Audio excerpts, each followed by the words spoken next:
According to the Statistical Center of Iran's 2011 General Census, over 99% of the population of the Islamic Republic of Iran is Muslim. Over 99%. And yet, we keep reading comments like this. Ex-Shia Muslim from Iran is here. You can't even imagine the rate of apostasy in Iran. And like this. I left Islam since I was 7. I live in Iran, and I can tell you 80% of us are closet non-Muslims. Now I'm confused. The Muslim government, which imposes a penalty for apostasy, says that no one is leaving Islam. And they know this because they knock on your door and say, "Are you still a Muslim? If not, we you." And people keep responding, "Yes, we're Muslims." Classic polling. But other sources claim that massive numbers of Muslims are secretly leaving Islam, and even that there's now a non-Muslim majority in Iran. So, who's right and who's stupid? We don't have to wonder, because the Group for Analyzing and Measuring Attitudes in Iran has done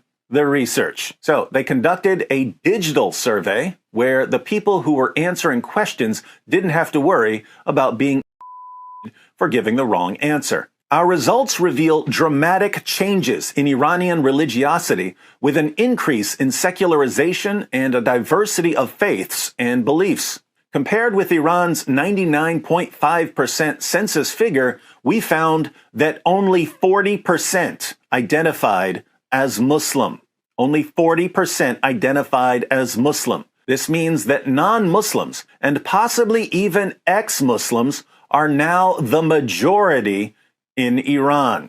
In contrast with state propaganda that portrays Iran as a Shia nation, only 32% explicitly identified as such, while 5% said they were Sunni Muslim and 3% Sufi Muslim. Another 9% said they were atheists, along with 7% who prefer the label of spirituality.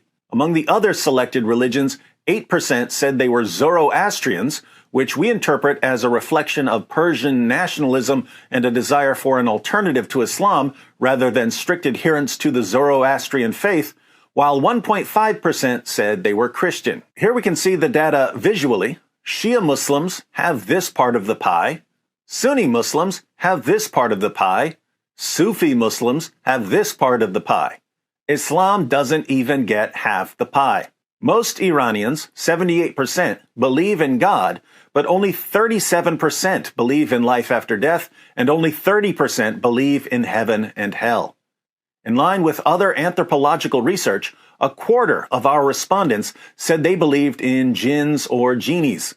Around 20% said they did not believe in any of the options, including God.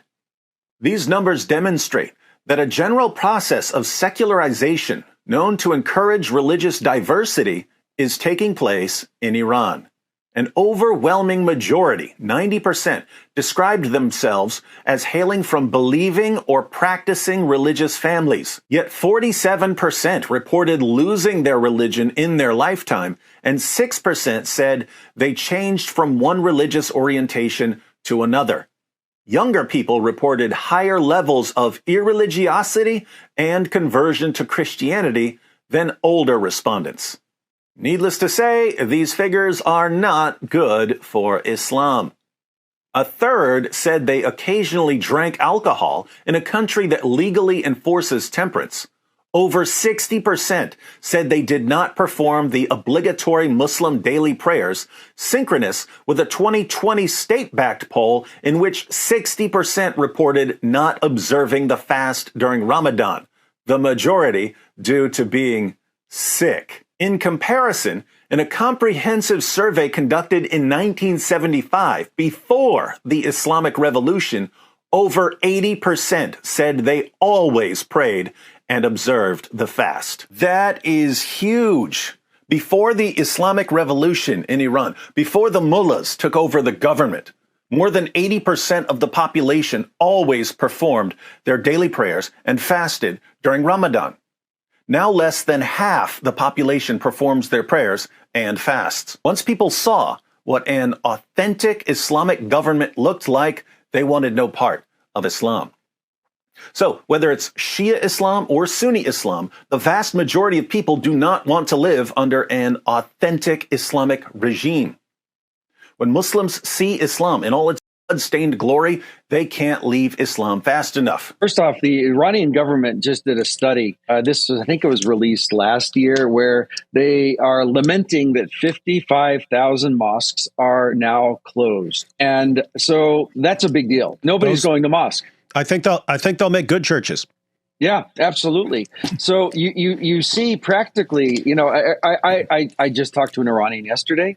I gave him a Bible in Persian. We talked. He's like, I want to read this. I've never seen one of these. Look, when I was doing apologetics 20 years ago, we had to fight constantly about the Bible being changed and corrupted, all the basic arguments. For the last 5 years that I've interacted with Muslims in this part of the world, I have had to do almost zero apologetics. All they want to do is, we want to know who Christ is. We want to learn from Christians. Now, on Sunday, we had Azerbaijani Iranians in our church. They said, please tell us who Jesus is. Tell us, what do you believe? I sat down for 30 minutes. I just gave them, the imputation of Christ's righteousness. This is what he's done. This is the relationship we have. What Christ did on the cross. They said, we want to believe. It was like that. And every week we see these guys, they're sick of this Islamic God. They're sick of having to be forced to live under this weird oppression, and they're set free in Jesus Christ, and they want to know. That's why I believe what Artur said. I truly believe if I'm able to walk across the border here and I could do an open air evangelism, I think we would see mass conversions in every village and in every city if that door opened. So pray for Iran too if you're a Christian, because they're ready to hear the message. I see it over here all the time. I told Artur this. I said, Islam has fallen. We're done. Islam is done. It's finished. There's a prophecy. It's finished. It's finished. It's been humiliated. I have a proof for this. Jeremiah chapter 51, verse 44. When I read this a few years ago, I was like, no way. This is like so awesome. It says, and I will punish Bel in Babylon, and I will take out of his mouth what he has swallowed. The nations shall no longer flow to him. The wall of Babylon has fallen.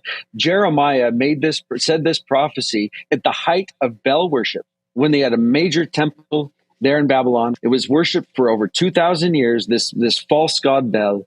And here Jeremiah is saying, no longer, it's not going to even be remembered. And those nations that flew to Bel, and I'm going to rescue them out of the mouth of this false demon god. And I can say this, is that there's going to be a day. Look, we know this is true, guys, because nobody listening knows what a Bel is. You have to Google, what is a Bel? Like, what's a Bel? I don't know. That was the most worshiped god. Jeremiah said, no, Yahweh is winning. And what's interesting is, I really believe this about Islam, is that a few generations from now, I don't know how many, but in a short time, people are going to have to Google, what is a Muhammad? What is an Islam? They're not going to even know what it is. Christians were persecuted because of their faith in Christ. And they would say, is Caesar Lord, or is Christ Lord? They said, Christ is Lord. They could be killed. Well, today we only remember Caesar when we eat a salad. Who would have thought in Jesus' time? Wow, given the rate of Islam's collapse, seems like I'll soon need to find something else to talk about. Small price to pay for getting to watch Islam crumble before our eyes.